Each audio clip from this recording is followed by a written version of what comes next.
ท่านผู้ฟังกำลังให้เกียรติรับฟังสถานีวิทยุเจียงใหม่มหานคร FM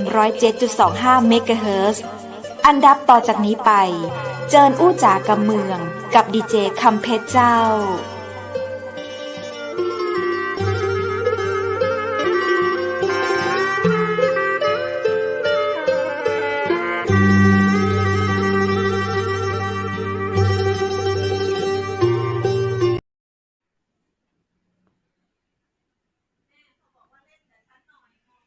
สวัสดีเจ้าสวัสดีคุณผู้ชมที่ฮักและกึดเติงหานะเจ้ายินดีต้อนรับเข้าสู่รายการอู้จ่ากำเมืองตังจังใหม่มหานครแพร่ภาพออกอากาศจากอาคารวังสิงคำคอนโดมิเนียมอำเภอเมืองจังหวัดเชียงใหม่เจ้าคุณผู้ชมเจ้าวันนี้ปิกมาฝากกับข้าเจ้าดีเจคำเพชรและดีเจวูดนะเจ้าในรายการอู้จ่ากำเมืองพร้อมกับมีเรื่องราวดีๆที่ได้สาระมาฝากคุณผู้ชมนะเจ้าและวันนี้เฮาปาการในวันพฤหัสบดีที่30เดือนกันยายน2564วันนี้นะเจ้าเป็นในช่วงของเอาดีเจหรือว่าผู้อำนวยการสถานีวิทยุต่างๆมาอู้มาจากันนะเจ้าก็จะเป็นการอู้จากันไปเรื่อยๆเนาะคนเมืองเปิ้นฮ้องอู้ไปเรื่อยอู้เรื่อยๆให้ได้สาระนะเจ้าอาจจะมีเสียงไข้หัวอาจจะมีเสียงอะหยังที่คุณผู้ชมจะชอบหรือว่าชอบก็ส่งข้อความเข้ามาได้นะเจ้าทางเพจของเจียงใหม่มหานครแล้วก็เปิ้นลิงก์สดทางเฟซบุ๊กเจียงใหม่มหานครทางยูทูบเจียงใหม่มหานครด้วยนะเจ้าวันนี้มีผู้อำนวยการสถานีวิทยุคนยองละปูนบ้านห้งจังหวัดละปูนเจ้าจะมาอู้ไปเรื่อยๆโดยกันในวิถีชีวิตคนอยู่สันป่าตองเชียงใหม่ในช่วงโควิดในช่วงโควิด19นะเจ้าในช่วงโรคโควิด19ระบาดเจ้าว่าในยุคนี้เปิ้นอยู่แบบใดในความสัมพันธ์กับชุมชนกับการดำรงชีวิตอยู่กับเรื่องราววัฒนธรรมประเพณีชีวิตประชาชนหรือเกษตรกรตังสันป่าตองจังหวัดเชียงใหม่เป็นจะใดเดี๋ยวขอเรียนเชิญปะกับคุณอัครชิตทีฆทิพย์สกุลหรือว่าครูแก้วสวัสดีเจ้ายินดีต้อนรับเจ้าครับสวัสดีครับสวัสดีครับครูครับครับสวัสดีครับสวัสดีคุณวูดด้วยเจ้าสวัสดีครับคุณเพชรครับทั้งคุณดีเจวูดกับดีเจคำเพชรนะครับสวัสดีทั้งสองท่านครับยินดีเจ้าแหมนี่เสียงแบบว่านักจัดรายการจริงๆนะครับเสียงแบบหล่อมีตึง power มีตึง echo เนาะเจ้าเขาเจ้างงๆว่าท่านคุณอัครชิตข้าเจ้าขออนุญาตฮ้องชื่อเล่นครูแก้วครูแก้วได้กับเจ้าได้ครับได้ครับเพราะว่าเมื่อครั้งแรกครูมาออกรายการเฮาครูเล่าให้เฮาฟังว่าอดีตครูเป็นครูบำนาญตัวยเนาะบำนาญเกษียณอายุราชการมาเจ้าแล้วก็ช่วงหลังนี้คุณครูก็มาดูแลสถานีวิทยุคนยองละปูนอยู่อำเภอบ้านห้งจังหวัดละปูนแต่บ้านครูอาศัยอยู่ที่อำเภอสันป่าตองจังหวัดเชียงใหม่แบบคนละตี้คนละตังเลยแล้วตอนครูออกอากาศไปเนี่ยมีคนถามผมมาหมดเลยว่าเอ๊ะครูเกษียณแล้วเหรอครับทำไมยังดูหนุ่มอยู่เลยเขาถามเคล็ดลับบอกฝากแอบถามเคล็ดลับด้วยครับว่าเอ๊ะทำอย่างไรยังดูหน้าตาสดใสดูแบบยังหนุ่มอยู่เลยไม่น่าถึงเกษียณนะครับขอบคุณแม่วาจาไพเราะเหลือเกินวันพฤหัสครับเราก็คุยกันไปเรื่อยๆคุยแบบสบายๆเจ้าครูมีเคล็ดลับยังไงเดี๋ยวถามเคล็ดลับก่อนที่จะคุยกันเรื่องอื่นคือเอาเคล็ดลับส่วนตัวเนาะคืออย่างนี้นะบังเอิญสถานีที่บ้านโฮงอย่าพูดดีไม่ดีไม่ใช่ประชาสัมพันธ์นะมันมีร้านนึงยินดีเจ้าบ่ใช่เล่าให้ฟัง คือหมายว่าคือตามร่างกายของมนุษย์เราเนี่ยพออายุสักถึง60 ปีนะเขาบอกว่าตามหลักการเขาบอกว่าอวัยวะนี่มันจะโทรมลง มันจะเสื่อมสภาพลงไปครับทีนี้พวกเซลล์ทั้งหลายมันก็จะสลายไปโดยเฉพาะเซลล์กล้ามเนื้อทีนี้หลายคนที่เขาเกษียณไปเขาไม่รู้จักโดยเฉพาะคนทางเหนือนี่นะคือเวลาปั๊บพอเกษียณไปแล้วหรือว่าอายุมากๆขึ้นเนี่ยอาหารการกินถ้าเป็นยังเป็นปกติอยู่นี่ก็จะมีปัญหาน้อยนึงเพราะว่าตัวกล้ามเนื้อจะค่อยเสื่อมลงไปก็คือจะสลายลงไปสังเกตดูลองดูแขนตัวเองอ่ะคุณวุฒิก็เหมือนกันหรือท่านผู้ชมก็ได้ถ้าอายุไปถ้าสังเกตดูมันยังมีกล้ามอยู่กล้ามเนื้อเนี่ยเพราะตอนนั้นมันจะค่อยน้อยลงมีกล้ามนะดีเจคาเบสมีกล้ามนะคืออย่างที่บอกว่าคือที่สถานีวิทยุเนี่ยมันมีร้านลาบลาบลาบมีลู่มีต้มมีอะไรพวกเนี้ยลาบจิ้นอย่างเงี้ยนะเพื่อนแม่นละแม่นใช่ละครับแล้วก็ไปตัวนี้ละคือเวลาไปสถานีวิทยุเราก็จะไปทานด้วยเนี่ยแล้วอาหารการกินนะเราก็สั่งอะไรสั่งต้มแซ่บเนาะ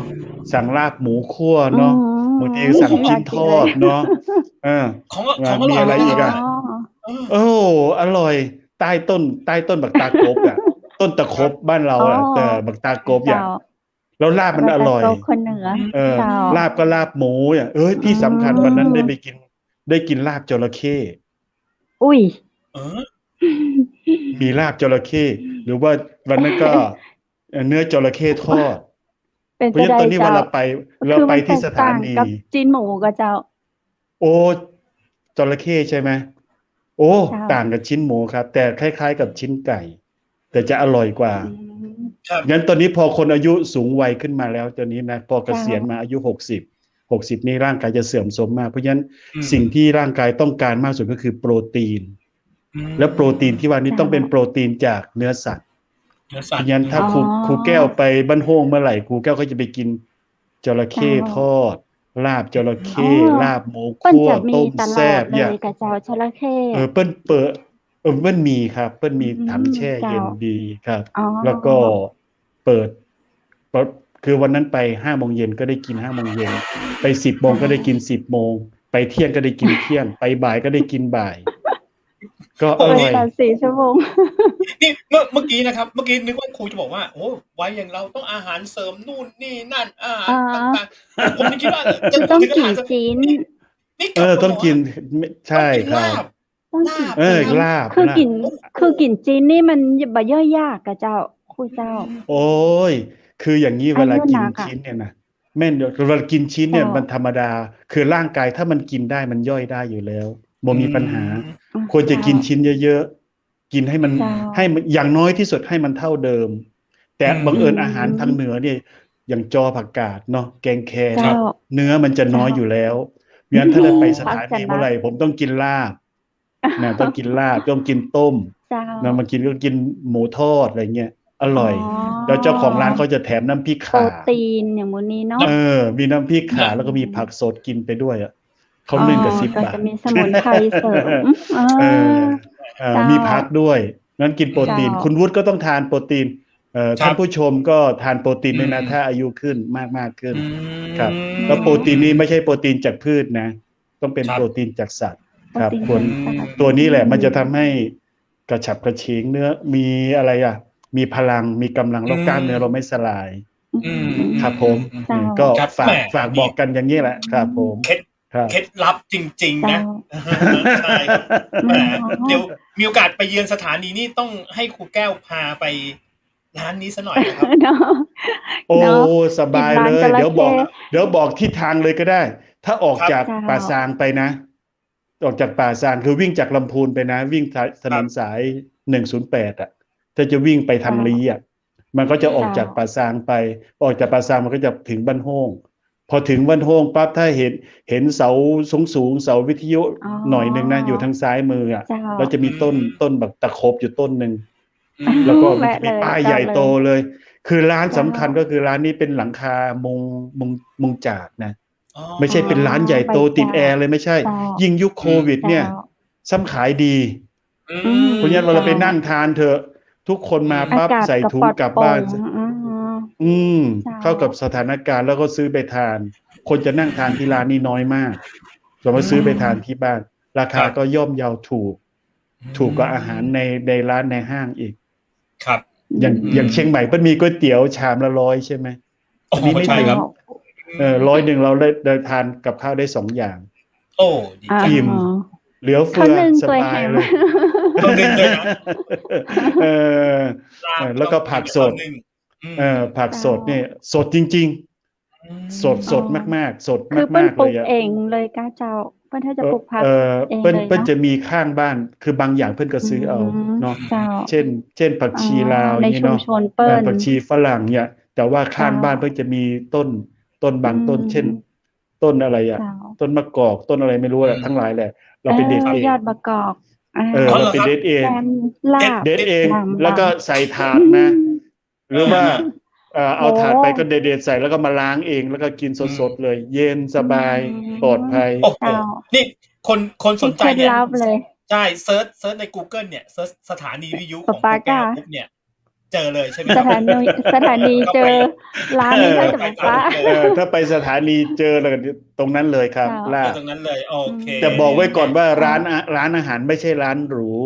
ไม่ใช่ติดแอร์ ไม่ใช่อย่างงู้นอย่างนี้คือตกแต่งซะสวยงามไม่ใช่ เป็นหลังคามุงจากเล็กๆขายกัน2คนผัวเมียนะครับ โอ้โห อร่อยไปทุกครั้งก็ไปทาน ครับ ก็เพิ่มโปรตีนให้กับตัวเอง ก็เลยแบบเหมือนอายุแบบ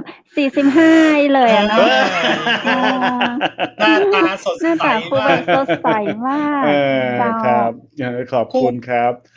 ถามนิดนึงพอเกษียณแล้วกับตอนทำงานเนี่ย ไป ตอนไหนเครียดกว่ากัน เกษียณกับตอนทำงานตอนไหนสนุกกว่ากัน ตอนไหนสนุกกว่ากันครับ ตอนไหนสนุกกว่ากันเกษียณแล้วสนุกกว่านะครับ เกษียณแล้วตอนเกษียณนี่สนุกคือสนุกไงสนุกเรื่องส่วนตัวมากกว่าแต่ตอนที่ทำงานนะตอนที่ทำงานเราก็สนุกกับงาน แต่ถ้าเปรียบเทียบกัน2อย่างแล้ว มันได้อยู่กับสังคมได้มีเพื่อนมีฝูงอะไรจะทางด้านสังคมนี่จะดีกว่า แต่พอเกษียณแล้วนี่ก็ลำบากลำบนหน่อยตรงที่ว่ามันไม่ได้พูดไม่ได้จาไม่ก็ได้ออกไปไหนเยอะโดยเฉพาะช่วงโควิดอย่างบ้านผมนี่อยู่ที่สันปะตองเนาะอยู่ที่สันปะตองที่พักอาศัยอยู่สันปะตองเนี่ยก็ยิ่งไกลเพราะว่าทำงานที่ลำพูนแต่บ้านอยู่ที่สันปะตองก็เพื่อนร่วมงานก็ส่วนมากอยู่ที่ลำพูนครับครับผม แล้วเป็ดได้พ่องเจ้าตังสันปะตอง ทางสันปะตองช่วงนี้นะก็สนุกดีคืออย่างนี้นะช่วงนี้แต่เก่าเราเคยสบายเอาเบื้องต้นก่อนปกติเราตื่นเวลาไปตลาดไปกาดไปปั่นรถถีบไปสบายๆแต่ช่วงนี้เป็นไงโหปั่นไปออกจากซอยเนาะปีกกลับมาบ้านใหม่ลืมอย่างลืมแมสต้องเอาแมสไปด้วยต้องเอาแมสไปด้วยคือความเป็นอยู่เราก็จะเปลี่ยนไปแล้วเอาแมสพอไปก็ต้องติดตัวประจำแต่ขอชมสถานีหน่อยเพราะว่าการออกอากาศนี้ไม่ได้เอาคนไปที่สถานีอยู่คนละที่คนละทางงั้นบ่ต้องใส่แมสนี่ขอชื่นชมคนจัดรายการพอลืมแมสใช่ไหมเรากลับมาใหม่ก็ปั่นจักรยานไปใหม่ไปถึงตลาดทุกทีเลยเข้าตลาดมันก็เป็นชุมชนเล็กๆใช่ไหมเข้าทางไหนก็ได้ประตูหน้าประตูหลังคราวนี้ไม่ใช่ละครับผมเชือกขึงหมดเลยมีทางเข้าทางออกคุมไว้อย่างดีเข้าทางเดียวออกทางเดียวยังไม่พออีกไปนะครับเราต้องโบกมือบายบายนะงงสิท่างงบายบายคืออะไรครับวัดอุณหภูมิต้องวัดอุณหภูมิไปด้วยอ่ะก็เลยมีความรู้สึกไปถึงก็ทักทายทักทายสวัสดีอะไรเงี้ยก็เลยมีความสนุกสนานดีแต่ก็ม่วนดีก็สนุกสนานนะอย่างก็รู้จักพอคงมาค้าเขาพูดคุยกันหัวข้อการสนทนาประเด็นที่1เฮ้ยบ้านไหนบ้านยังไงบ้านโน้นบ้านศาลาหรือบ้านกลางหรือบ้านตรงนี้เป็นไงมีใครติดเชื้อมันเป็นยังไงมั่งอะไรเงี้ยตอนนี้หัวข้อสนทนาแต่ที่ชอบมากที่สุดคืออะไรรู้ไหมที่ชอบมากคือความเป็นอยู่ตอนนี้ก็คือเวลาเจอหน้าตาคุยกันฮิตที่สุดตอนนี้กำลังบูมเรื่องการฉีดวัคซีนใช่ไหมวันนั้นไปซื้อลาบ ลาบหน้ากากหมูยำหน้ากากหมูคุยกัน ปกติซื้อถุงเดียวคราวนี้ซื้อ2 ถุงงงเลย เพราะอะไรบอกว่าเป็นยังไปฉีดยามานะฉีดวัคซีนมานอนตื่นมาก็หิวไอ้คนที่มาซื้อมาเขาก็บอกว่าไงเหมือนกันเลยนี่ก็หิวนี่ก็นอนเหมือนกันเลย ผมก็เลยบอกเขาบอกว่าพอฉีดวัคซีนมาเหมือนเป็นดักแด้เหมือนข้าเจ้าเลยข้าเจ้าก็ไปขึ้นมาเลยนะเป็นหัวข้อสนทนาไปก็กลายเป็นแทนที่จะคุยเรื่องนั้นเรื่องนี้กลายเป็นหัวข้อสนทนาเข้าตลาดออกตลาดเดี๋ยวนี้ก็คนค้าคนขายตอนนี้สมัยก่อนเนาะสมัยก่อนถ้าจำได้ถ้าคนแต่ก่อนไปธนาคารต้องถอดหน้ากากถอดหมวกออกใช่ไหมเดี๋ยวนี้ใส่แมสใส่หมวกเหลือแต่เลยนะครูเคยครับอันนี้ประสบการณ์ผมอันนึงเลยนะครับอย่างผมเดินไปนะครับมีคนขับมอไซค์มานะครับแล้วคนซ้อนมอไซค์เนี่ยเขาทักทายผมนะครับทักทายผมแต่เขาใส่หมวกใส่หน้ากากนะครับแต่เขาทักทายผมแต่ผมไม่รู้ว่าเป็นใครเดียวกันใครแล้วมันนั่งนึกเพราะเราไม่รู้จริงบางทีใส่หน้ากากเราไม่รู้จริงแม่ใช่ใครเป็นใครใช่ครับใช่เดี๋ยวเขาจะหาว่าเรายิงเราอะนะใช่นี่กำลังจะบอกอยู่เพราะว่าช่วงแรกๆอ่ะเมื่อตอนที่มันระบาดปีที่แล้วอ่ะครับเจอหน้าเจอตาเรากลับมาบ้านเราก็จำเขาได้นะแต่เขาจำเราไม่ได้ทำไมเขาไม่ทักทายเราทำไมเขาอย่างนั้นอย่างนี้นะเนี่ยเป็นความรู้สึกที่เปลี่ยนเลยอ่ะตอนช่วงตอนนั้นแต่ตอนนี้เห็นแต่ตาก็จำกันได้จำกันได้นะใช่อย่างนั้นคือถ้าคุณคำเพชรเนี่ยใส่หน้ากากเนี่ยผมจะจำได้แต่ห้ามเปลี่ยนทรงผมนะจำผมใช่ครับแต่ถ้าปล่อยผมเนี่ยจะใช่เปล่านะไม่ใช่ใช่ครับแต่ว่าพอตอนหลังมันก็ดีครับผมน่าจะดีขึ้นไหมครูแถวบ้านครูครับผมตอนนี้ดีขึ้นไหมครับดีขึ้นไหมคือสักเดือนที่แล้วอ่ะเดือนที่แล้วนะเดือนที่แล้วเพื่อนเดือนที่แล้วอ่ะเดือนที่แล้วเพื่อนเขามาจากกรุงเทพเขาโทรศัพท์มาบอกก่อนครับโทรศัพท์มาเขาโทรศัพท์มาบอกมาคุยกันก่อนเฮ้ยเขาจะมายังไงเฮ้ยถ้ามาก็อธิบายเขานะบ้านผมอยู่กับลูกนะอะไรเงี้ยมาทุกทีมีห้องหับให้เป็นส่วนตัวแต่ตอนนี้ลูกอยู่ไม่มีห้องถึงต้องมานอนอยู่ด้วยกันนะอะไรเป็นห้องเดียวกันจะเป็นห้องส่วนตัวไม่มีแล้วเนี่ยไม่เป็นไรเดี๋ยวถ้าจะมาเดี๋ยวเขาก็จะโทรศัพท์มาบอกเขาก็โทรมาจริงๆเขานั่งอยู่บนรถไฟละผมขึ้นรถไฟมาแล้วนะนั่งบนรถไฟมาแล้วนะให้มารับด้วยคราวนี้ก็เลยเกิดปัญหาเลยสิทีเนี้ยเพิ่นมาจากกรุงเทพเมื่อตอนนั้นมันกำลังขึ้นกันสูงใช่ไหมเอาละสิทำไงคราวนี้วิถีชีวิตคราวนี้เริ่มเอาละสิเพราะว่าที่บ้านผมเป็นหมู่บ้านเนาะมันก็จะมีอสม.อยู่มาจากกรุงเทพมันก็กำลังสถิติขึ้นสูงปี๊ดเลยส่งออกกรุงเทพส่วนกลางนี่ส่งออกกรุงเทพปทุมธานีสมุทรปราการส่งคนป่วยออกส่งออกเฮ้ยเอาไงดีไปถามยายเพื่อนเขาจะมายายบอกว่าไงรู้ไหมมาได้มายังบอกฮู้เรื่องกะตอนนี้กำลังโหถูกตำหนิหนึ่งละแล้วทำไมล่ะโหบอกฮู้เรื่องอย่างพอบอกเราก็กลับมาบ้านคิดใหม่ทำไมดีว่าหาทางออกไงเพราะเขามันขึ้นรถไฟมาแล้วเนี่ยเนี่ยก็มาแล้วก็ปั่นรถถีบเอาแล้วนี่ครับไม่ลืมแมสเอาแมสใส่ปั่นรถถีบไปหาอสม.ประจำหมู่บ้านเจออสม.จะชมว่าดีก็ได้นะอสม.เราเข้มข้นมากเลยคุณก่อนเขาจะมาเนี่ยคุณต้องมาแจ้งให้ทางอสม.ทราบก่อนเขาบอกต้องแจ้งให้ทราบก่อนครับใช่เขาก็แจ้งนี่ครับแต่เขาแจ้งขึ้นรถไฟมาแล้วไม่ได้แจ้งไม่ลงหน้าเลยโอ้โหโดนอสม.ไม่พออีกอสม.โทรไปหาหัวหน้าอสม.โทรมาหาหัวหน้าอสม.แก้ปัญหาทำไงอีกไปบอกอะไรนะเขาเรียกอะไรฝ่ายผู้ช่วยผู้ใหญ่บ้าน ผู้ช่วยผู้ใหญ่บ้านฝ่ายปกครอง ครับ เอายังไงดีอีกคราวนี้โดนลุมเลยโชคดีเราก็โทรศัพท์ไปงั้นเองคุยกับอสมกันเองนะจะทำยังไงอะไรเงี้ยนี่ก็เลยทำให้การมีความรู้สึกว่าการดำรงชีวิตอยู่อันนี้ผมคนเดียวนะ มันก็เลยลำบากมากช่วงเนี้ยก็เลยลำบาก แต่ว่ามันก็โอเคอ่ะทำให้เกิดในหมู่บ้านเกิดภูมิใจที่ในหมู่บ้านเราเองว่ามีความเข้มแข็งควบคุมได้ดี เพราะฉะนั้นสถานที่คุณวุฒิถามผมว่าสถานการณ์เป็นไงตอนนี้ก็ถ้าไม่มีคนนอกมา ถ้าไม่มีคนนอกมาเราก็อยู่เป็นปกติเรารู้จักกันไงเราไปไหนเราก็ป้องกันกันเอาไว้มันก็ดีอ่ะแต่ที่อยู่ตรงข้ามบ้านผมเขาเจ้าของบ้านเขาไปอยู่ที่เดนมาร์กผู้หญิงนะเขาไปทำที่เดนมาร์กมีครอบครัวอยู่ที่เดนมาร์กคุณแม่เขายังอยู่ที่สันปะตองอยู่ครับแล้วก็อายุเยอะเพิ่นป่วยแล้วทีนี้เพิ่นก็เสียชีวิตก็เลยคุณแม่เนี่ยหรอคะเสียชีวิตคุณแม่ของคนที่อยู่ตรงข้ามนะเสียชีวิตแล้วแต่ลูกอยู่เดนมาร์กลูกอยู่เดนมาร์กอยู่เดนมาร์กมาไม่ได้ถูกแล้วมาไม่ได้คราวนี้เลยต้องเช่าห้องเย็นตั้งศพไว้เป็นปีเลยจะมาก็ไม่ได้อะไรก็ไม่ได้ใช่เพื่อจะรอลูก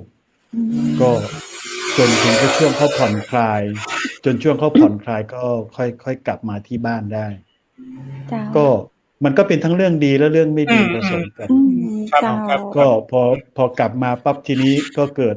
มันก็คงเป็นเหมือนกับหมู่บ้านอื่นหรือเปล่าไม่ทราบแต่ที่นี่พอถึงเวลาพอเพิ่นกลับมาได้ช่วงมันมีช่วงที่มันซาลงใช่ไหมเขาก็เริ่มจัดงานศพได้แต่ก็ยังมีมาตรการอยู่อสมก็ไปตั้งโต๊ะไปร่วมงานก็ตั้งนั่งห่างกันอะไรเงี้ยก็ทุกทีงานศพพอตั้งพิธีสวดที่วัดเวลาเขาจะเคลื่อนศพไปที่สุสานใช่ไหมที่ป่าช้าอะไรอย่างเงี้ยก็จะคราวนี้ก็เปลี่ยนใหม่ก็พิธีก็จัดการเปลี่ยนใหม่หมดเลย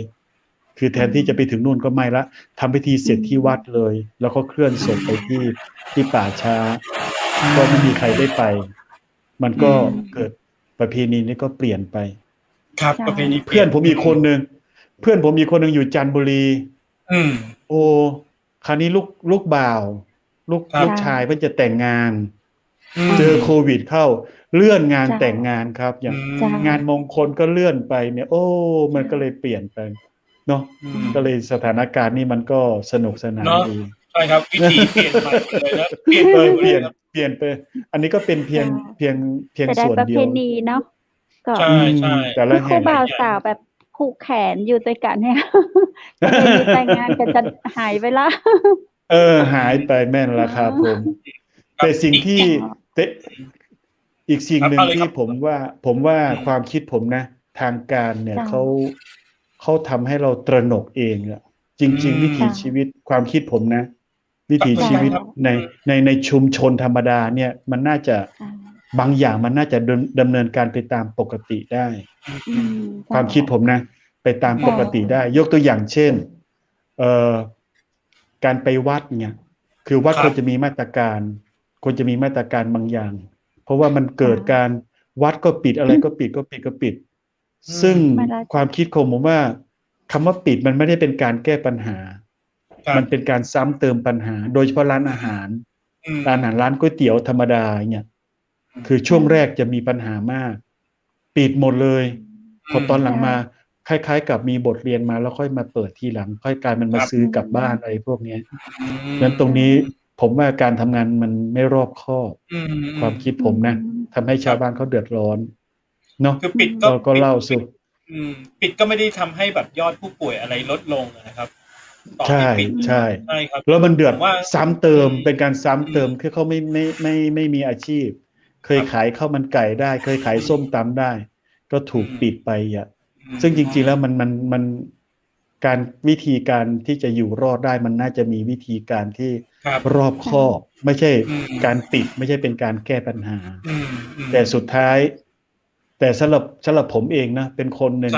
อยู่บ้านนานเป็นคนชอบไปวัดไปวาอ่ะ เมื่อเขาปิดกันฉันก็เอาไปวัดเนี่ยวัดนี้สวยนะ มันก็ไปวัดนี้สวย วัดเนี่ยถ้าขับรถผ่านดีเจคำเพชรเนี่ยก็ต้องผ่านทุกบ่อยวัดคันธาราม วัดคันธารามวงเล็บทุ่งอ้อ ครับ ที่ถ้าขับจากสันปะตองเข้าไปในเชียงใหม่ทางซ้ายมันจะมีไก่ตัวใหญ่จะมีไก่ตัวใหญ่แล้วก็ประดับยาวเลยเข้าไปข้างในอ่ะแล้วก็ผมว่าโซนเนี้ยเป็นสิ่งที่แปลกประหลาดมันมีวัดทุ่งอ้อ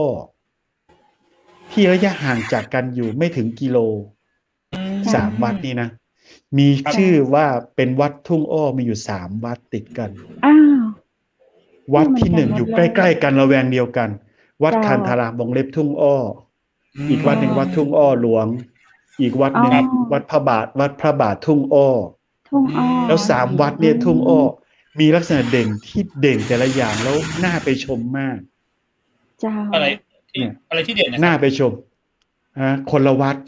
3 วัดเนี่ยแต่ละวัดพระบาททุ่งอ้อก็มีรอยพระบาทแนวตั้งด้วยแล้วก็สวยนะครับแล้วก็อีกวัดหนึ่งวัดทุ่งอ้อหลวงนี่ยิ่งน่าไปดูใหญ่เลยคือก็จะมีอุโบสถคุณวุฒิเคยไปวัดต้นเกวียนไหมที่จังหวัดอะไรครับผมที่เชียงใหม่วัดต้นเกวียนเขาชอบมาถ่ายรายการถ่ายทีวีถ่ายละครอะไรที่อะไรกาสลองการสลองที่เขาใส่การสลองผมมีภาพอยู่อันนึงไม่รู้ว่าใช่วัดคันธารามแบบภาพนี้อันนี้ใช่ไหมครับอันนี้คันธารามใช่วัดคันธารามทุ่งอ้อครับผมวัดคันธารามทุ่งอ้อใช่โอ้สวยครับ มากเลยครับนี่เฉพาะทางเดินนะแล้วมีคำสอนเยอะแยะมากเลยครับหลังคาก็เหมือนจริงคันธารามทุ่งอ้อนะครับถ่ายมาได้สวยมากเลยนะครับผมสวยมากมีหลายมุมสวยแล้วก็ดีมีเป็นสถานปฏิบัติธรรมวิปัสสนาได้ด้วยนะครับเราก็ไปดูคือจุดนี้ผมก็เลยเห็นว่าวัดมันไม่ได้กว้างมากแต่เขาสามารถทำแล้วสวยงามคือคนยังคงสามารถไปได้แต่ทางการเพิ่นไปประกาศปิดวัดแต่ผมก็ยังไปแล้วทั้งวัดมีผมกับคนอื่นมาแค่3 คนไม่ครับเพิ่นก็เปิดประตูเพิ่นก็เปิดอยู่ผมก็ขับรถไปก็จอดแล้วก็เดินชมถ่ายรูปได้อย่างสบายเลยสวยทุกมุมเลยสวยมากอันนี้นะครับครูแก้วครับครูแก้วกับคุณเพชรครับผมถามอย่างผมไม่เคยบวชนะครับเคยบวชเนี่ยแล้ววัดที่ผมบวชเนี่ยมันอยู่บนภูเขาเงี้ยตอนบวชเนี่ยบางวันนะครับคือเราจะถ้าวันพระใหญ่เนี่ยเราจะไม่บิณฑบาตนะครับหมายถึงตอนที่บวชนะครับแล้วก็กังวลกันว่าถ้าไม่บิณฑบาตอดแน่ๆอดแน่ๆนะครับอย่างตอนเนี้ยถ้าพระตรงที่ตรงของบ้านครูแก้วเนี่ยหรือของบ้านคุณคำเพชรเนี่ยคือยังบิณฑบาตอยู่ใช่ไหมครับผมเขาไม่ได้แต่ญาติโยมก็เข้าไปทำบุญอะไรได้ใช่ไหมครับมีอยู่ช่วงหนึ่งแลกเปลี่ยนกันเฉพาะที่สันปะตองช่วงแรกน่ะพระก็ไม่บิณฑบาตแต่เดี๋ยวนี้วิถีชีวิตใหม่พระบิณฑบาตพระต้องสวมแมสด้วยต้องสวมแมสด้วยตอนนี้เริ่มบินแล้วครับบินได้ช่วงไม่บินนี่ครับมันก็จะมีทีนี้ก็ถึงบอกว่ามันลำบากไงคือแต่เดิมเนี่ยถ้าวันศีลใช่ไหมดีเจคำเพชรเขาเรียกว่าวันศีลเสร็จแล้วมันก็จะมีญาติโยมเขาจะมีหิ้วปิ่นโตหิ้วอะไรไปคนเฒ่าเขาจะไปวันศีลก็จะไปสวดมนต์ก็บางทีก็ไปฟังธรรมแล้วก็บางทีก็จำวัดที่นู่นเลยไม่ใช่จำวัดสิไปนอนที่วัดสำหรับคฤหัสถ์ก็ไปทำอาหารทำอะไรถวายพระไปเลยมันก็เลยเกิดวัฒนธรรมประเพณีมันก็เลยเปลี่ยนไปก็เลยพระก็ลำบากซึ่งเห็นว่าเชียงใหม่ก็จะบอกว่าล่าสุดนี่ก็เริ่มมาดูพระสงฆ์เช่นเห็นข่าวสดเร็วๆเนี่ยก็คือตอนนี้เขากำลังวุ่นวายเรื่องฉีดวัคซีนกันใช่ไหมแต่พระสงฆ์สามเณรไม่มีใครดูแลไม่มีข่าวเลยแต่ของเชียงใหม่มีโรงพยาบาลอะไรไม่อยากบอกชื่อนะครับเขาก็ไปทำกิจกรรมก็นิมนต์พระรู้สึกจะเป็น 2,250 รูปที่ในเขตอำเภอเมืองเชียงใหม่เนี่ยก็นิมนต์พระก็ถวายวัคซีนกับพระ อ๋อผมนึกว่าถวายวัคซีนเลยนะครับถวายวัคซีนพระครับ ครับ ก็โอเคเพราะฉะนั้นพระที่สัมปตองตอนนี้ก็เริ่มบิณฑบาตละแต่ว่าบิณฑบาตแนวใหม่ ก็คือสวมแมส สมส ครับก็ต้องใส่แมสไปด้วยครับ คือความคิดของครูแก้วก็บอกว่าคือถ้าณตอนนี้เนี่ยเราอยู่ร่วมกับโควิดได้ แต่เราดูแลตัวเราเองยังไงถูกต้องใช่ไหมครับใช่ครับแล้วเราทุกต้องอสมนี่สำคัญนะดีมากคือเขาต้องป้องกันคือคนต่างถิ่นคือจริงๆแล้วบ้านผมสัมปตองไม่มีเลยไม่มีคนป่วยไม่มีคนไข้เลยแต่อสมเขาเล่าให้ผมฟังไม่มีเลยอสมเขาเล่าฟังเขาว่าเพราะมีอยู่คนหนึ่งมาจากกรุงเทพแล้วไปอยู่บ้านศาลาแล้วจากบ้านศาลาก็ไปหาเพื่อนที่ทุ่งเซี่ยวแล้วจากทุ่งเซี่ยวก็ไปบ้านไร่ไป3 ที่แล้ว3 ที่ก็ไปอาละวาดหมดเลยจนกระทั่งปิดตลาดทุ่งเซี่ยวคนเดียวคนเดียวที่มาจากกรุงเทพช่วงนั้นน่ะช่วงโด่งดังนะก็อาละวาดกันไป3 หมู่บ้านเลยก็เลยเขาก็มีเพื่อนมีฝูงกันอย่างก็เลยถ้าคนมีความรับผิดชอบหน่อยว่าตัวเองเนี่ยมาจากที่สุ่มเสี่ยงเนี่ยคือจะไปไหนก็โอเคหรือไม่ต้องไปไหนเลยนะผมว่าจริงๆถ้ารู้ว่าตัวเองอยู่ในที่สุ่มเสี่ยงเนี่ยตัวเองต้องรับผิดชอบกับสังคมนะคือไม่ไปไหนเลยอย่างเงี้ยแต่ถ้าเกิดพวกที่ไปไหนมาไหนเนี่ยผมว่าไม่มีความรับผิดชอบใช่นะครับแต่ว่าแต่เราจะโทษเขาฝ่ายเดียวก็ไม่ได้ว่าเขาไม่รับผิดชอบคือเขาก็ไม่รู้สมมติว่าอย่างพอเขามีเชื้อเข้าไปที่ตลาดทุ่งเซี่ยวใช่ไหมผมก็ใครจะไปรู้อ่ะผมก็ไปตลาดทุ่งเซี่ยวก็ไปเดินสัมผัสเฉียดกันมาผมก็กลายเป็นคนเสี่ยงกลางเป็นกลุ่มเสี่ยงระดับกลางหรือสุ่มเสี่ยงต่ำครับมันต้องหลายๆอย่างประกอบกันด้วยงั้นนอกจากจะคือช่วงแรกๆถ้าปีก่อนเขาจะไปตำหนิกันว่าคนนั้นมาคนนี้มารังเกียจกันเนี่ยอันนี้จริงๆเพราะว่ากลายเป็นเพื่อนอย่างเพื่อนผมมาเนี่ยผมก็ไม่ได้ต้อนรับเขาผมก็ไม่ได้ต้อนรับเขามันก็ทำให้เสียไอ้มนุษยสัมพันธ์เนี่ยอย่างน้อยสุดก็ความเป็นเพื่อนกันเนี่ยอสมเขาไม่ยอมให้เข้าผมก็โดนตำหนิให้เพื่อนมาได้ไหมคุณทำผิดผมเลยกลายเป็นคนมีความผิดแต่คิดไปคิดมาอสมเปิ้นเข้มแข็งใช่ไหมคุณจะเอาใครไปใครเข้าใครออกเข้ามาใช่ไหมเอาคนนั้นคนนี้เข้ามาแล้วก็มันมีผลเสียต่อหมู่บ้านใช่ก็เลยว่าเรามองมุมดีก็ได้มุมอีกมุมหนึ่งก็ได้ครับแต่ที่ดีที่ผมชอบคืออะไรเราไม่โกรธไม่ทะเลาะไม่ว่าไม่อะไรกันถึงจะเพลงจะเปลี่ยนอะไรเงี้ยเราก็อยู่ได้อย่างร่มเย็นเป็นสุขก็ยังมีความสุขดีครับเที่ยวผมก็ยังเที่ยวได้แต่เราเที่ยววัดเอาโอเคครับไม่ต้องไปไกลคือจุดเนี่ยคือใช่อย่างของบ้านดีเจครับคุณวุฒิเคยมาแม่เสลียงไหมเคยขับรถไปแม่เสลียงครับผมแต่ไม่ได้ยังไม่เคยมาบ้านเพชรยังไม่เคยไม่เคยเหรอที่บ้านเพชรมีวัดหนึ่งไปไหนผมมีเพื่อนผมจะบอกเพื่อนผมใช้คำพูดเลยว่าวัดนี้คือวัดทัศมาฮานเมืองไทยโอ้โหทัศมาฮานเมืองไทยแล้วก็เป็นเอกลักษณ์ด้วยของทางแม่ฮ่องสอนด้วยคือรูปวิหารรูปเขาเรียกวิหารเนาะใช่ไหมดีเจครับเพชรเขาเรียกว่าอะไรที่ทั้งวิหารทั้งโบสถ์ทั้งวิหารสวยมากแล้วเขามีประวัติความเขามีประวัติความเป็นมาเรื่องย่อๆทัศมาฮานที่อินเดียก็เกิดจากพระราชาสร้างสุสานเพื่อระลึกถึงมเหสีที่จากไปครับอันนี้ก็เหมือนกันวัดนี้ก็เหมือนเช่นเดียวกันแล้วสวยด้วยที่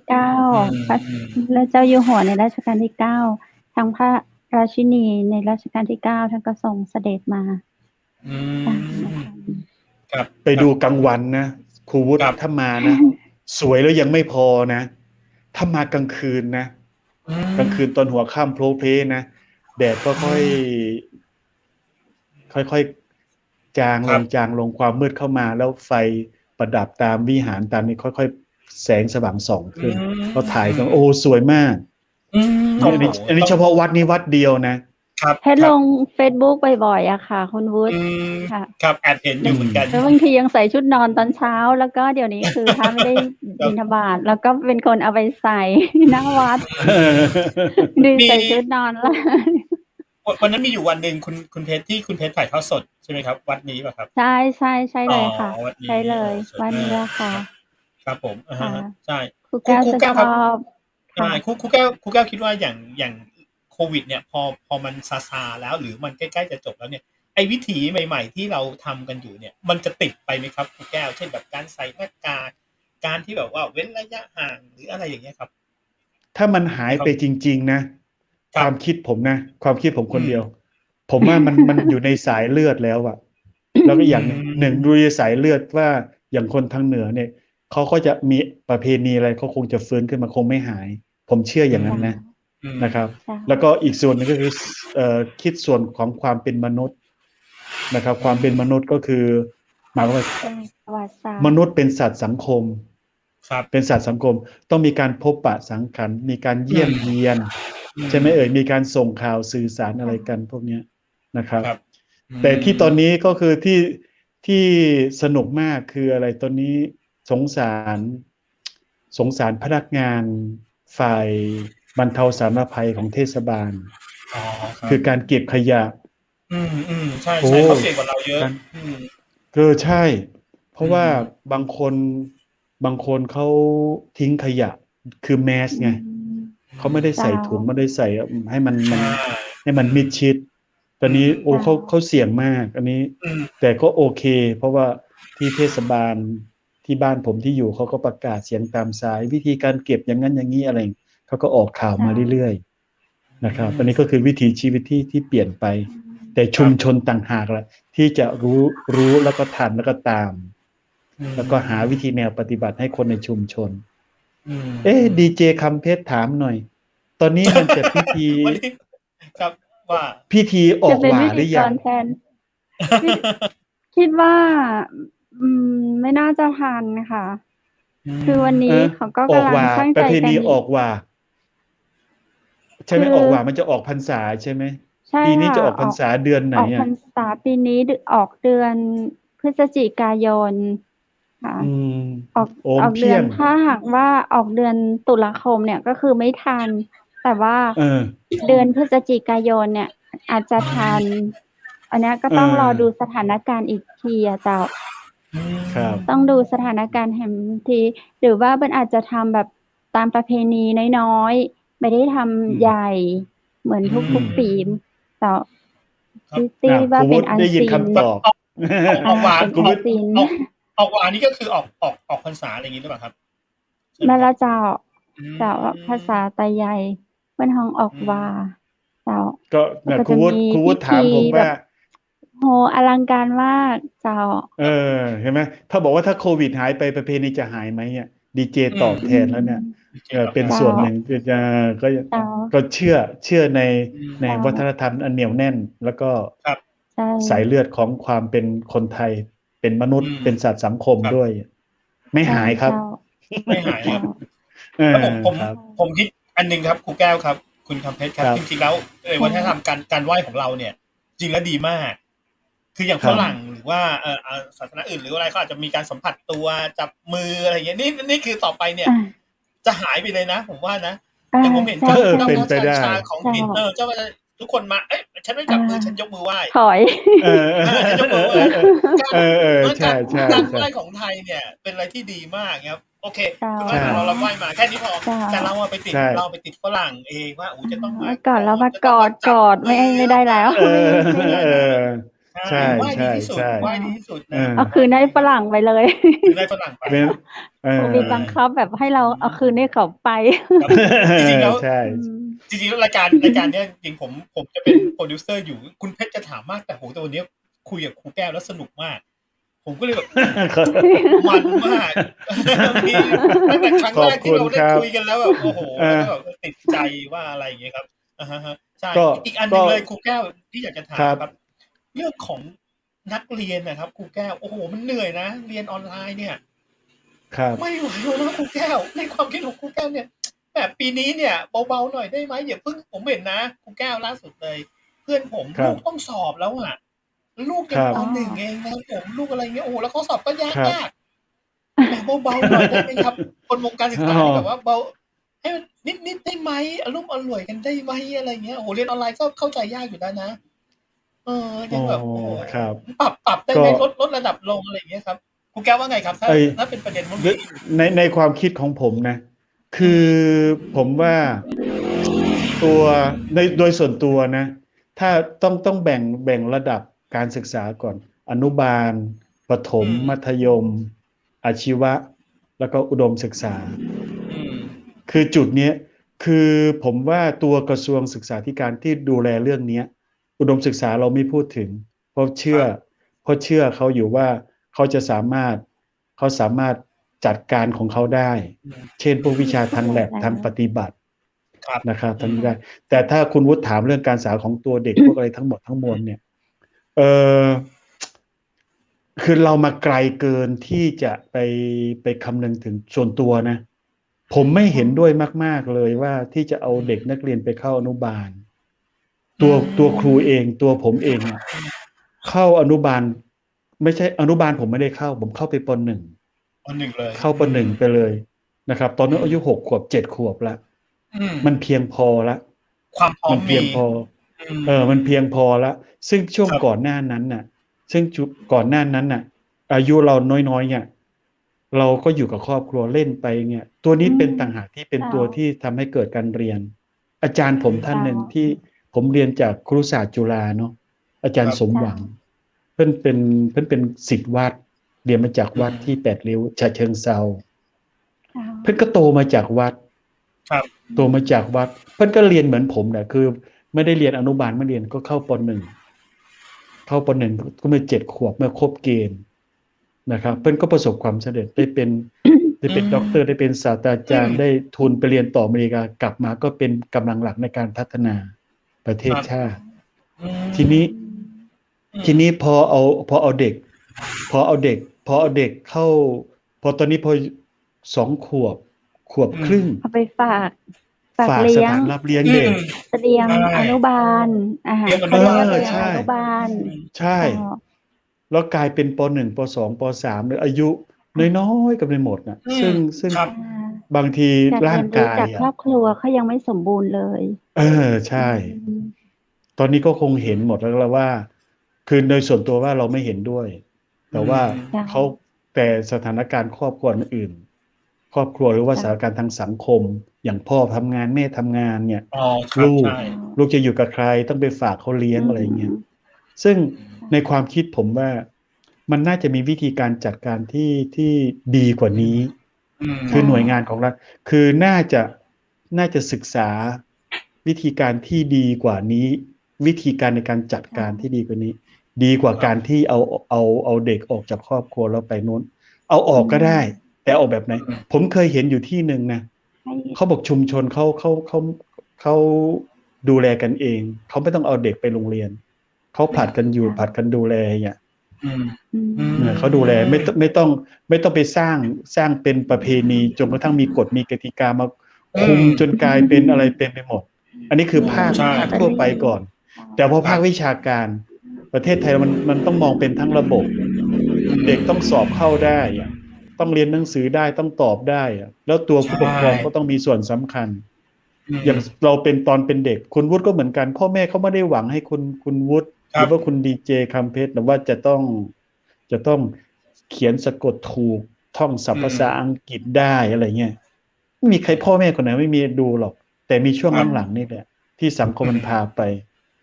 ความคิดผมนะครับพากันไปแล้วก็ไปชื่นชมกับสิ่งที่โอ้ลูกฉันพูดภาษาอังกฤษได้เนี่ยลูกฉันท่องศัพท์ภาษาอังกฤษได้เยอะโอ้ยตอบคำถามวิทยาศาสตร์ได้ซึ่งเนื้อหาบางทีมันเกินตัวเด็กที่จะรับได้ผมว่านั่นนะส่วนตัวเรื่องการศึกษาแต่ว่าครองชีพตัวเองไม่มีความสุขใช่มันเกินวัยตัวเองซึ่งวัยมันก็จะวิ่งเล่นกันวิ่งบนกองทรายไม่ต้องใส่รองเท้าวิ่งไปบนสนามหญ้าอะไรเงี้ยได้สัมผัสอะไรเงี้ย แต่สิ่งนี้มันยังเหลืออยู่นะคือบนชาวดอยชาวเขา นั่นสิครับ ยังมี ใช่ ชาวเขายังเหลืออยู่ ผมเคยไปอย่างเงี้ยไปขึ้นไปบนดอยอย่างเงี้ยผมเห็นเนี่ยเขา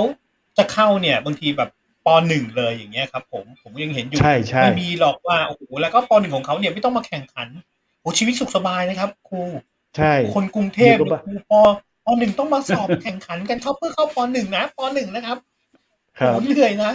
ใช่ ครับ เห็นบนดอยแล้วโอ้โหอิจฉาเลยอ่ะใช่ครับ เออ อืม แข่ง แล้ ขัน วก็ ของกับปหนึ่งใช่ใช่ เมื่อ เรื่องจ เมื่ ริ อง เมื่อหลายสิบปีสมัยตอนนั้นน่ะเคยได้ยินข่าวของสาธิตมหาลัยแห่งหนึ่ง แถวหัวหมาก เจ้า ครับ เขาบอกสอบคัดเลือก ครับ สอบคัดเลือกนักเรียนเข้าสาธิต เข้า อืม เข้ามหนึ่งเข้ามหนึ่ง ครั เขา บ บอกเอาช่วงที่เด็กสอบไป แต่ช่วงที่เด็กสอบตั้งแต่8 โมงถึง4 โมงเย็นเนี่ยเขาจะมีคิวเลย คืออะไรคิวสอบสัมภาษณ์ผู้ปกครอง อืม จ่ายเท่าไหร่ แถวสุขุมวิท หรือเปล่า แถวสุขุมวิทก็มีอยู่สาธิตอยู่ที่หนึ่งแถวสุขุมวิทซอย21 23พวกนี้ แหม เขาบอก ไม่ต้อง ว่า เอ่ยชื่อไม่ต้องบอกชื่อเลยรู้เลย ไม่ได้บ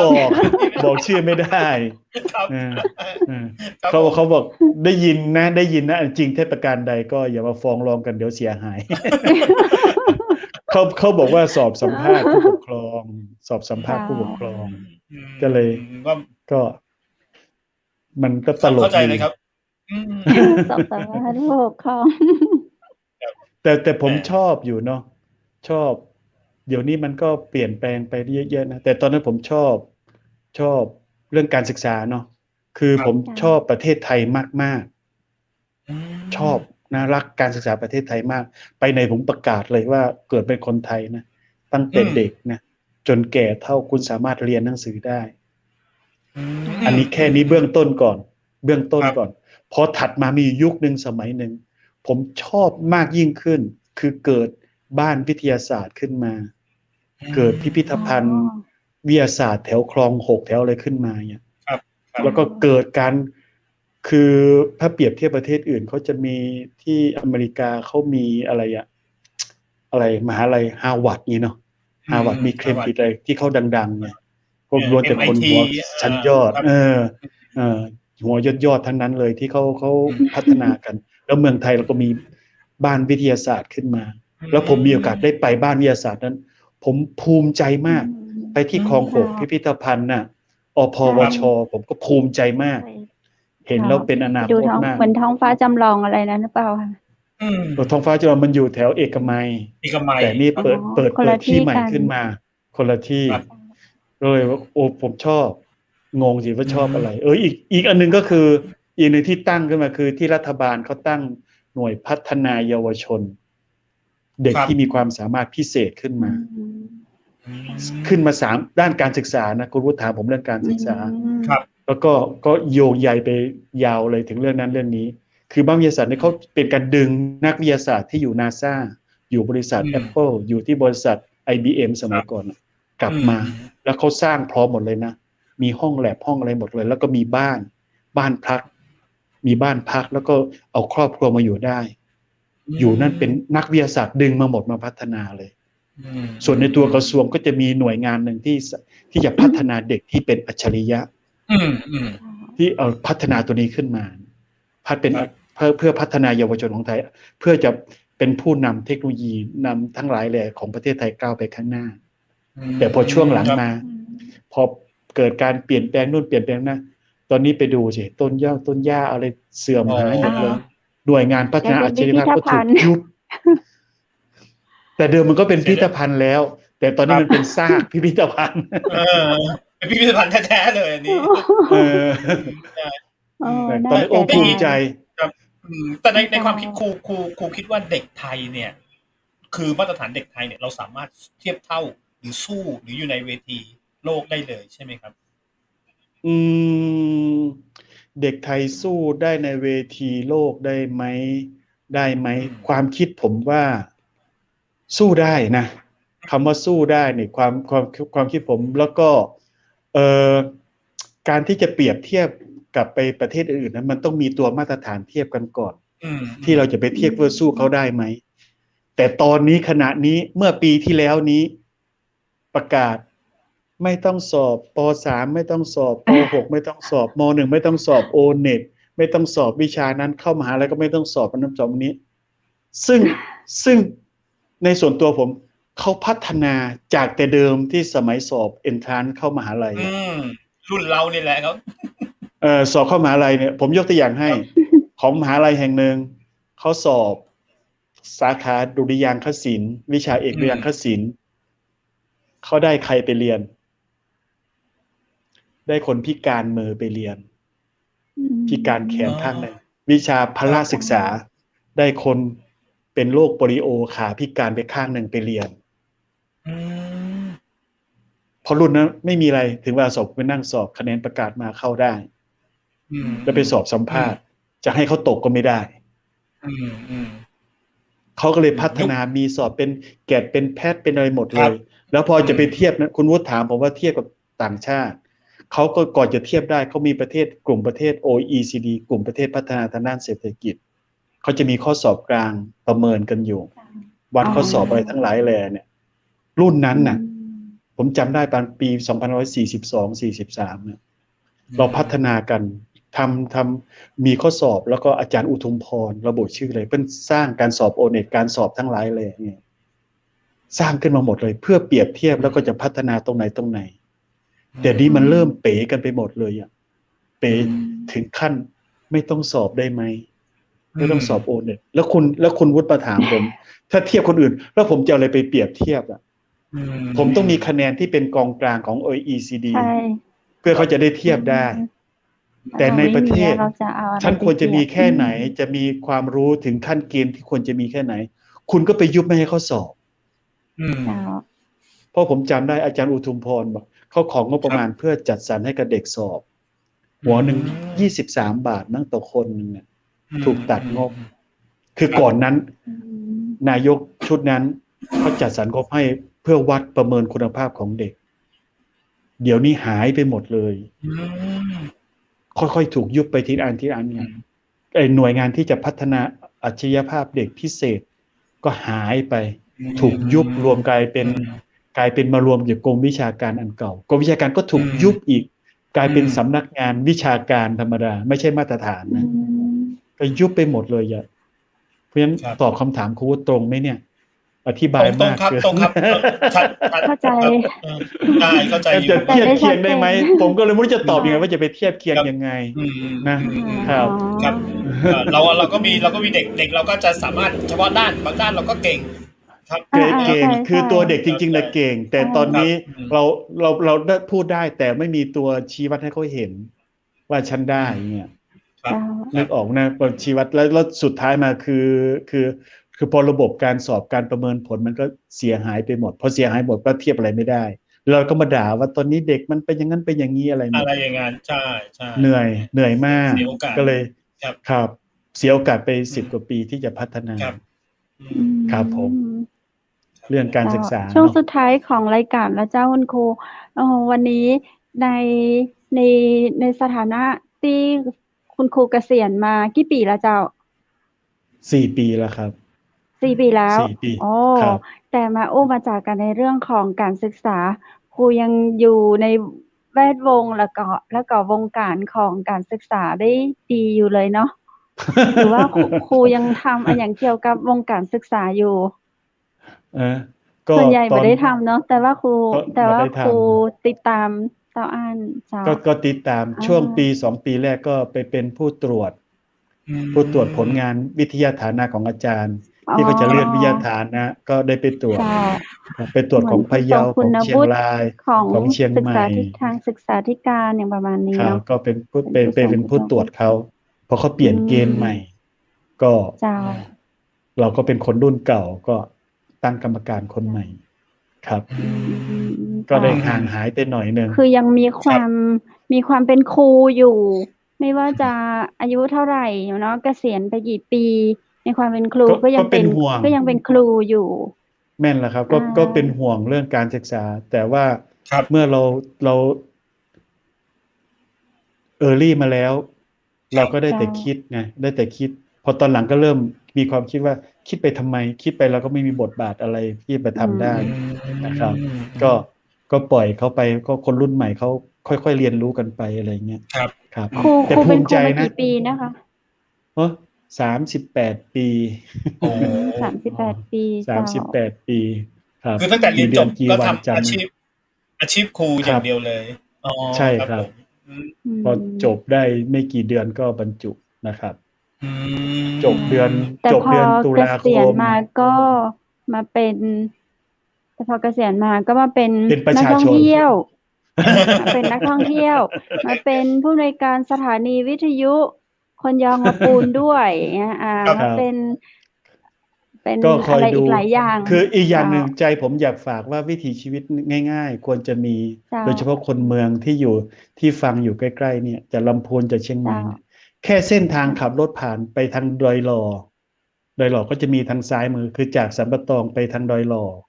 ที่จะไปฮอดไปจอมทองอ่ะออกจากเชียงหันหลังให้เชียงใหม่เดินขับไป เจ้า ทางซ้ายมือก็จะมีพระธาตุดอยน้อย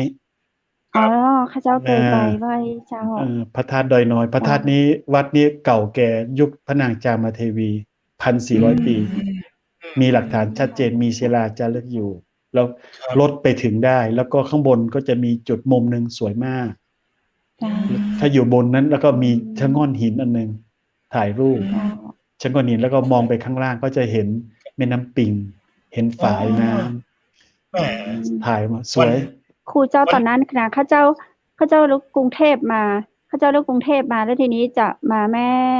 เสลียงจะมาเส้นฮอดเนี่ยแล้วคือ ครับ จะใจเส้นทางลัดบ้านห้องละปูนมา ทีนี้จู่ ครับ ๆอ้าวมาโผล่ที่วัดพระธาตุดอยน้อยนี่แหละเจ้า แล้วพอเราออกถนนใหญ่มันก็จะเป็นนพคของทหาร อ๋อ ประมา ค ณ รับ นั้น ครับ แถวนั้นนะมันก็จะ แม่นแล้วค จะ รับ มีตร สะ ง ดวก ข้ามจะเป็น คือ เจ้า ถ้าจะไปเที่ยวถ้าด้านหน้าเขาจะมีบันไดนาคอยู่ เราไม่ต้อง เจ้า ขึ้นบันได เราขับรถอ้อมไปข้างหลังขึ้น เขา ไป เจ้า ข้าง ว่า บ เปิ้ น นจะคล้ายๆพระธาตุดอยคำที่เชียงใหม่ แต่พระธาตุดอยน้อยจะขึ้นง่ายกว่า ขึ้นง่ายไปถึงข้างบนเลย แล้วก็ยังเก่า หลงเข้าไป หลงเข้าไปแบบเจอแบบทำจัดสรรให้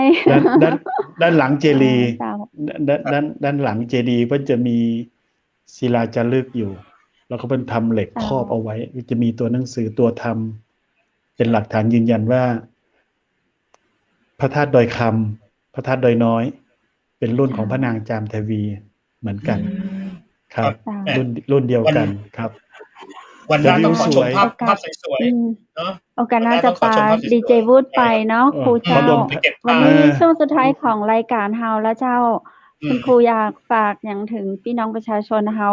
ว่าจะเป็นในเรื่องของการศึกษาบอกว่าจะเป็นในเรื่องของโควิด การ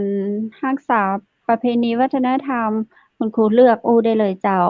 เวลาคุณครู อ๋อ 3 นาที คือเรื่องการศึกษานี่ คือผมยังเชื่อมั่นในคนไทยอยู่ แต่ อืม มีความเป็นห่วงกับการจัดการศึกษาของบุคลากรที่ดูแลและก็รับผิดชอบ คือผมอยากให้คิดให้รอบคอบ แล้วก็วางแผนล่วงหน้า ให้มองถึงอนาคต20 ปี30 ปีไปข้างหน้า คือเราอย่าไปย้อนอดีตมากนัก คือต้อง ครับ เอาอดีต ต้องเอาประวัติศาสตร์ ศึกษาประวัติศาสตร์ มาเป็นบทเรียนเพื่อจะก้าวไปข้างหน้า ไม่ใช่ว่าให้เราย้อนหลังไปสมัยรัชกาลที่5ย้อนหลังไปรัชกาลที่7นะครับ เอาเป็นบทเรียนของเรา ไกล นะครับ ไป ส่วนที่จะไปข้างหน้านั่นก็คือฝากไว้ว่าให้หน่วยงานข้างบนคิดให้รอบคอบ ครับ คือยุบไปปั๊บมันสะเทือน เราไปไหนไม่ทันเขา อย่างแต่เก่าเราภูมิใจเรามีโรงเรียนชลประทาน ครับ จิตบุคลากรมาทำเป็นมีโรงเรียนกรมป่าไม้โรงเรียนสื่อสาร อืม โรงเรียนแผนที่ เจ้า นะครับ มีโรงเรียนปศุสัตว์เนี่ย อืม เอาอดีตของเราแล้วก็มาทำพัฒนาต่อไปอ่ะซึ่งแต่เก่าเขาสร้างขึ้นมาแล้วเราไม่ต่อขึ้นน่ะ อันนี้มันก็ยุบไปก็หายไปหมดเลย หายไป นะครับอันนี้คือส่วนเรื่องของการศึกษาก็ยังเชื่อมั่นคนไทยอยู่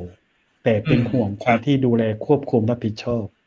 อืม นะครับนี่ส่วนตัวในการส่วนวัฒนธรรมประเพณีผมก็ไม่ค่อยเห็นด้วยที่การให้อยู่บ้านที่สโลแกนที่ว่าอะไรนะ อะไรอยู่บ้านช่วยชาติอะไรเงี้ยไม่ต้องออกบ้าน ผ ผมว่าเป็นคำพูดที่ไม่ดีมากๆเลย มันควรจะเป็นคำพูดที่มันมีความคิดมากกว่านี้หน่อย ครับ คืออย่างเช่นในชุมชนน่ะมันออกได้ไม่ใช่ออกไม่ได้ เจ้า อย่างยกตัวอย่างผม3 นาทีเนาะก็ ครับ คือสรุปเป็นหลักการก็คือว่ามันออกได้ อย่างผมก็ยังไป ครับ เที่ยวพระธาตุดอยน้อย แต่เราต้องดูแลตัวเอง ไปวัดทุ่งอ้อ ครับ ทุ่งอ้อหลวง วัดทุ่งอ้อหลวงนี่สวยมาก อุโบสถนี่งามมากนะครับ เดี๋ยววันหน้ามาอีกเดี๋ยวจะพาเที่ยววัดที่หางดงก็มีอีกวัดหนึ่งงามมากนะครับเพราะฉะนั้นตัวนี้สโลแกนอยู่บ้านช่วยชาติไม่เอานะครับ ไม่งั้นเศรษฐกิจนะเศรษฐกิจมันไม่เคลื่อนตัว เจ้า นะครับ คนก็จะเป็นง่อย ใช่ครับ ครับผม กิน ก็ฝาก น้อย ได้ เนอะ แค่นี้แหละนะครับ ครับ ครับ ก็ขอให้ก็ ขอบคุณคุณครู วิถี เจ้า ชีวิตมีความสุขนะครับ อยู่กับโควิดนี้ให้มันได้นะครับ อยู่ได้แล้วก็อย่าไปตระหนกกับมันออกมาได้ ไม่ใช่ว่าไม่ออกเราต้องดูแลตัวเอง ให้รับผิดชอบตัวเองครับผมโอเคนะครับผมอ่า ขอบคุณเจ้า ครับ ขอบคุณคุณครูครับ สวัสดีครับ ครับ สวัสดีเจ้าขอบคุณแขกรับเชิญของเฮาแหมก้ำนะเจ้า อู้ก็เก่งเนาะเฟิงเริ่มเป็นคุณครูมาเป็น38 ปีเจ้า คุณอัครชิตทีฆทิพย์สกุลมาเดี๋ยวนี้มาเป็นผู้อำนวยการสถานีวิทยุคนยองละปูนแหมเนี่ยเนาะก็จาเก่งเจ้าเหมือนนักวิชาการที่มีความรู้เต็มๆเลยเนาะถ่ายทอดจะกี่ร้อยชั่วโมงก็คงบ่เสี่ยงเจ้าเขาจะทยอยเชิญเพิ่นมามาจ๋ามาเล่าให้คุณผู้ชมเนาะได้รับความรู้ดีๆจากคุณครูแก้วของเฮาก็แล้วกันนะเจ้า วันนี้ก็ได้รู้ได้เข้าใจมากขึ้นเนาะวิถีชีวิตของคนในยุคโควิดไม่ว่าจะเป็นตังสันปะตองเชียงใหม่เนาะในการดูแลตัวเก่าน่าจะสำคัญกว่าการกักตัวเองอยู่ก็ในบ้านในจองในห้องในหอเนาะบ่เห็นฟ้าบ่เห็นเดือนบ่เห็นตะวันก็ทำให้ระบบชุมชนขาดมนุษยสัมพันธ์ที่ดีประมาณว่าเศรษฐกิจก็จะย่ำแย่ไปตัวแหมเนาะเอาว่าคุณครูเปิ้นฝากไว้ว่าบ่ต้องปิดกั้นสังคมชุมชนเพียงแต่ให้เฮาเน้นย้ำกันในเรื่องของการดูแลตัวเก่าเนาะไปไหนก็มาล้างมือพกเจลแอลกอฮอล์แล้วก็ใส่แมสเนาะบ่ต้องไปกอดไผเนาะจากันได้ก็ห่างกันสักเมตร2 เมตรเนาะใครหัวยิ้มแย้มแจ่มใสก็จะทำให้เฮามีมนุษยสัมพันธ์ชุมชนของเฮาก็จะเป็นไปในความราบรื่นยิ่งขึ้นสิ่งที่ดีๆที่คุณครูฝากไว้เนาะก็ฝากคุณผู้ชมนะเจ้าไปเอาไปพิจารณากับสิ่งที่ดีๆจะข้าเจ้าว่าเห็นตัวนะเจ้า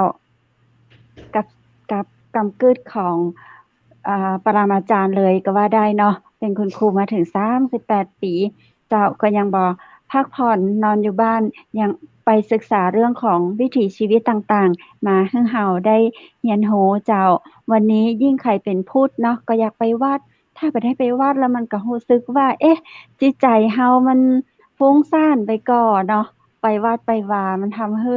ได้สมาธิได้สติมีความงดงามขึ้นในจิตใจของเฮาจะวัดใกล้หรือว่าวัดไกลก็จะไปลืมนะเจ้าเนาะจะเป็นวันพระหรือว่าวัน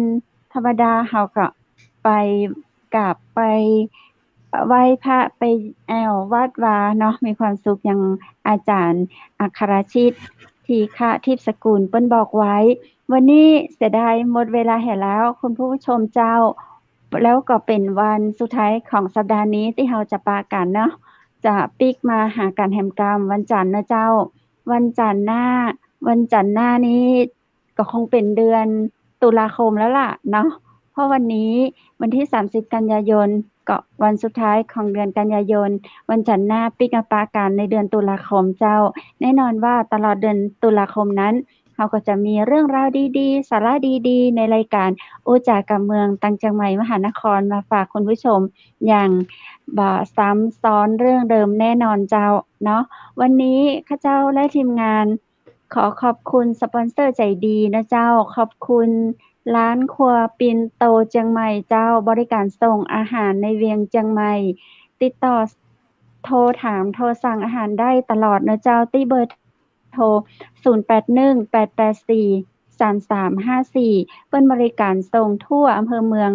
เชียงใหม่แล้วก็อำเภอที่ใกล้เคียงตัวจะได้ก็โทรไปถามกันเนาะแล้วก็ขอบคุณสปอนเซอร์ใจดีตังอำเภอแม่สะเลียงนะเจ้า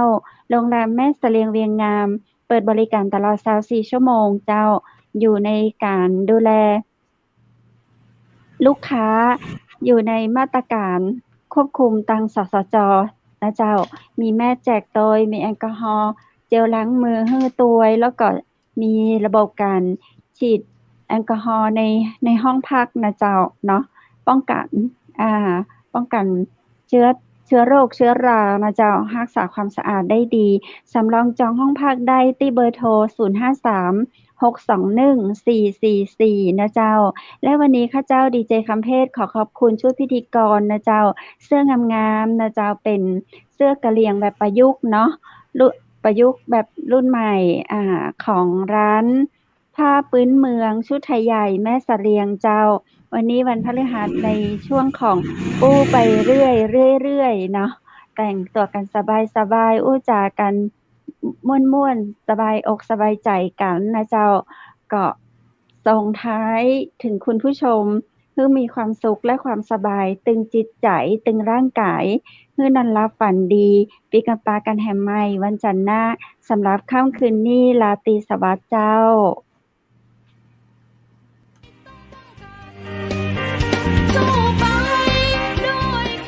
สถานีวิทยุเจียงใหม่มหานคร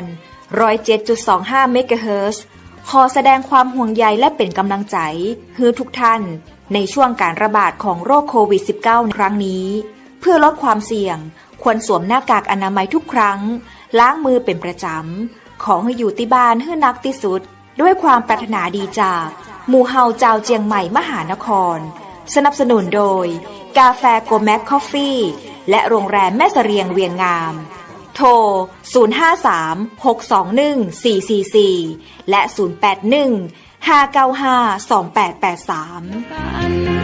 เราจะฝ่าฟัน